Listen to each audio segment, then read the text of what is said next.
Assalamualaikum warahmatullahi wabarakatuh. Perkenalkan, nama saya Nadia Rahmadi Putri, NIM 204105020056. Pada kesempatan hari ini, saya akan menanggapi video dari Bapak Dr. Abdul Wadud Nafis LC MEI, yaitu mengenai ekonomi tertutup tanpa kebijakan pemerintah.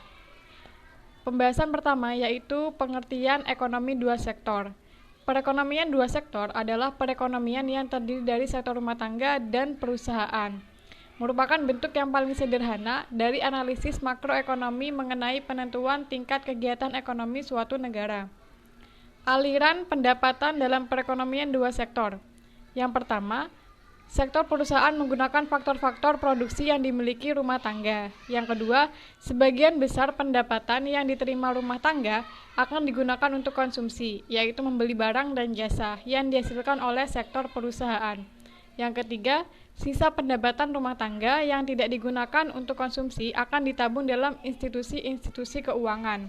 Dan yang keempat, pengusaha yang ingin melakukan investasi akan meminjam tabungan rumah tangga yang dikumpulkan oleh institusi-institusi keuangan. Pesan berikutnya yaitu mengenai hubungan antara konsumsi dan pendapatan. Pendapatan rumah tangga adalah faktor terpenting untuk menentukan tingkat pengeluaran. Contohnya pada tabel Sadono Sukirno yang dijelaskan oleh Bapak Dr. Abdul Wadud, yaitu ketika pendapatan disposable atau pendapatan yang siap dikonsumsi itu 0, maka pengeluaran menjadi 125, yang mana jadi makin tinggi pendapatannya, maka makin besar pula pengeluarannya, dan tabungan mulai stabil dan meningkat seiring tingginya pendapatan yang diperoleh. Menurut tabel tersebut, keterangannya yang pertama adalah pendapatan yang rendah, rumah tangga mengambil tabungan. Ini berarti rumah tangga harus menggunakan harta atau tabungan masa lalu untuk membiayai konsumsinya. Yang kedua, kenaikan pendapatan menaikkan pengeluaran konsumsi, sisa pertambahan pendapatan yang ditabung. Ketiga, pada pendapatan yang tinggi, rumah tangga menabung. Lalu kita akan membahas pembahasan yang selanjutnya yaitu kecondongan mengkonsumsi. Kecondongan mengkonsumsi marginal atau MPC merupakan perbandingan di antara pertambahan konsumsi delta C yang dilakukan dengan pertambahan disposable income atau delta YD yang diperoleh dengan fungsi MPC sama dengan delta C dibagi delta YD. Kecondongan mengkonsumsi rata-rata atau APC merupakan perbandingan di antara tingkat konsumsi dengan tingkat disposable income dengan fungsi yaitu APC sama dengan C dibagi YD. Yang selanjutnya yaitu fungsi konsumsi dan tabungan. Fungsi konsumsi yaitu suatu fungsi yang menggambarkan sifat hubungan antara tingkat konsumsi rumah tangga dalam perekonomian dengan pendapatan nasional atau pendapatan disposable.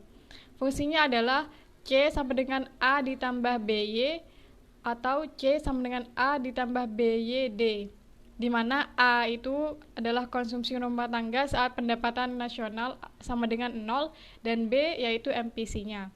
Fungsi tabungan yaitu fungsi yang menunjukkan sifat hubungan antara tingkat tabungan RT dalam perekonomian dengan pendapatan nasional atau pendapatan disposable. Fungsinya yaitu S sama dengan min A ditambah dalam kurung 1 dikurangi B tutup kurung Y, dan S sama dengan min A ditambah dalam kurung 1 dikurangi B tutup kurung dikali YD. Pembahasan yang selanjutnya yaitu investasi dan fungsi investasi. Pengertian investasi. Investasi merupakan pengeluaran atau perbelanjaan penanaman modal atau perusahaan untuk membeli barang-barang modal dan perlengkapan-perlengkapan produksi untuk menambah kemampuan memproduksi barang dan jasa yang tersedia dalam perekonomian. Investasi meliputi pengeluaran untuk 1. Pembelian barang modal yaitu mesin dan peralatan produksi. 2. Penggantian barang-barang modal yang telah didepresiasikan. Ketiga, pengeluaran untuk bangunan, kantor, pabrik, dan lain-lain. Dan yang keempat, pertambahan nilai stok barang-barang yang belum terjual. Jumlah investasi tersebut disebut investasi bruto, sedangkan investasi neto didapat dari investasi bruto dikurangi depresiasinya. Faktor penentu investasi. Ada 6. Yang pertama yaitu tingkat keuntungan yang diramalkan akan diperoleh. Kedua, suku bunga. Ketiga, ramalan mengenai keadaan ekonomi di masa depan. Keempat, kemajuan teknologi. Dan kelima, tingkat pendapatan nasional dan perubahannya. Dan yang terakhir, keuntungan yang diperoleh perusahaan-perusahaan. Pembahasan selanjutnya yaitu mengenai fungsi investasi. Fungsi investasi merupakan fungsi yang menunjukkan hubungan antara tingkat investasi dan tingkat pendapatan nasional. Fungsi investasi sendiri itu dibagi menjadi dua, yaitu fungsi investasi otonomi dan fungsi investasi terpengaruh.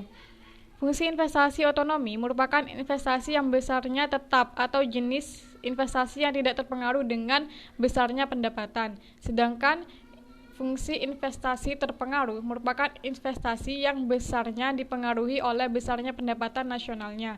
Semakin tinggi pendapatan nasionalnya, semakin tinggi investasinya. Lalu ke pembahasan terakhir yaitu mengenai keseimbangan perekonomian negara.